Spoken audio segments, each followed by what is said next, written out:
This time in my life is the first time I've really felt at home and that I belong somewhere, which is where I started.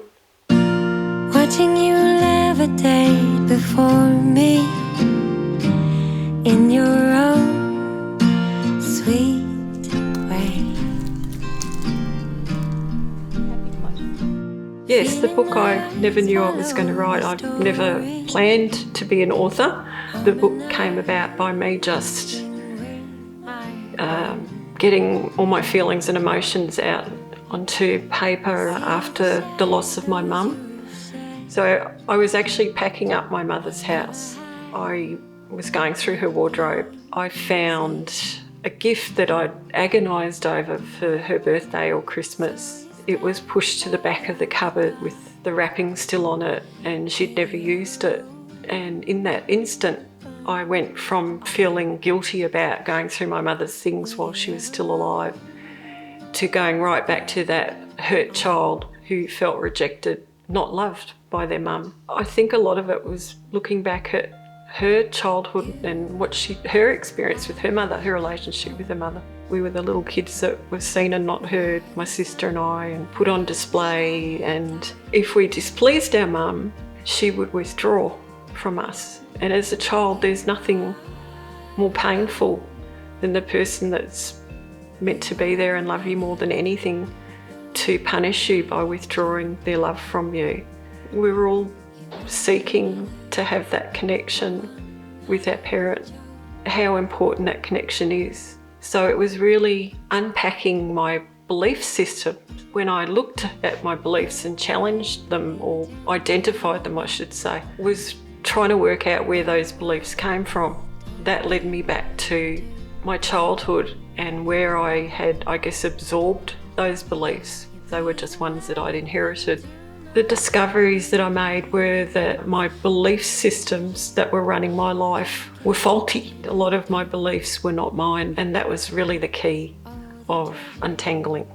There's probably two biggest beliefs that I discovered. We were always taught as children that it was really important what other people thought of us. Owning that one, and that was really freeing for me. Second biggest one was judgment, judging people. That was another belief that I'd been brought up with. Really massive moment of untangling for me. Being able to really stand back and look at my life and decisions and choices and beliefs was the healing part. Don't film this shit.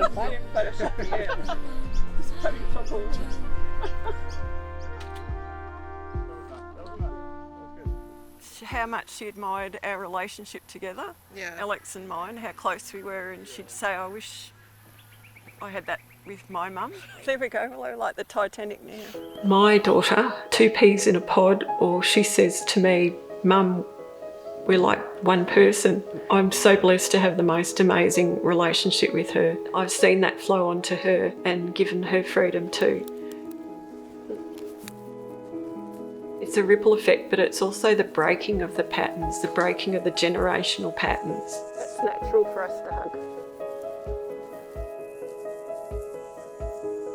And we always say, I love you over a phone conference. I feel that personally I've broken that pattern with my mum, and it's allowed my mum to be freer, even though she's not here on this earth.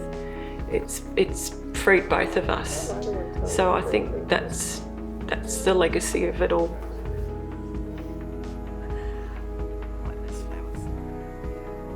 Same colour. Yeah. They look like very, very well-fed ducks here. Cute. That's pretty. Sweet drink. I guess always letting her know that she could tell me anything and that she'd be safe was the most important thing, and that she could do anything. That was really important to me, to let her know that anything is possible for her and that I'd always be there 100% backing her on it.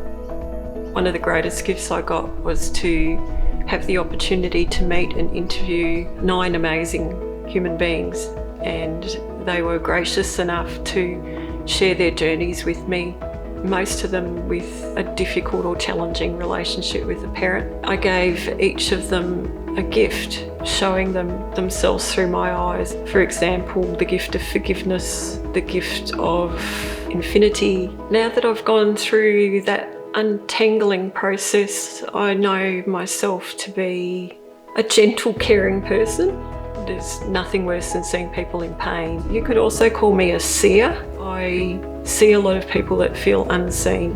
There's nothing more painful than feeling that way, because I felt that way for a huge chunk of my life. I felt invisible. Now I don't feel invisible anymore. I feel like I have a calling, if you like.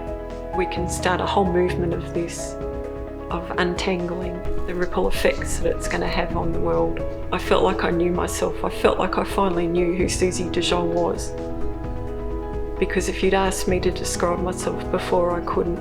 And I guess I finally liked myself, because I don't think I ever truly did before. So now I can feel good about myself. It was always there. It was just kind of hidden behind a veil and a curtain, and I've just opened the curtains up. And there I am. Let go of me. I can't. I'm attached. Nothing wrong with that.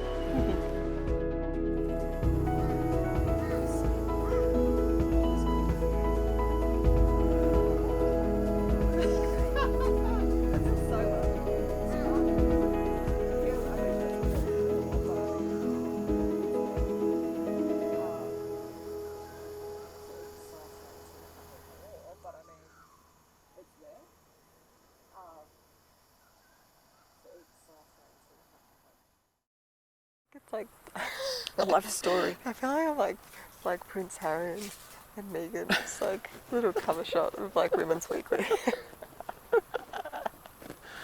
Oh Lord.